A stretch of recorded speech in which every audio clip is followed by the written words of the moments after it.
تجلى مولد الهادي وعمت بشائره البوادي والقصابا، وأسدت للبرية بنت وهب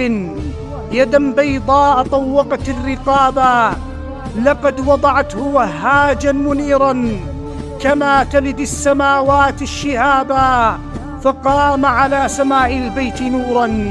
يضيء جبال مكة والنقابا،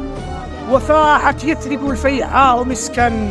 وفاح القاع أرجاء وطابا. أبا الزهراء قد جاوزت قدري بمدحك بيد أنني انتسابا، فما عرف البلاغة ذو بيان إذا لم يتخذك له كتابا. مدحت المالكين فزدت قدرا وحين مدحتك اقتبت السحابا، بنيت لهم من الأخلاق ركنا فخانوا الركن فانهضم اضطرابا،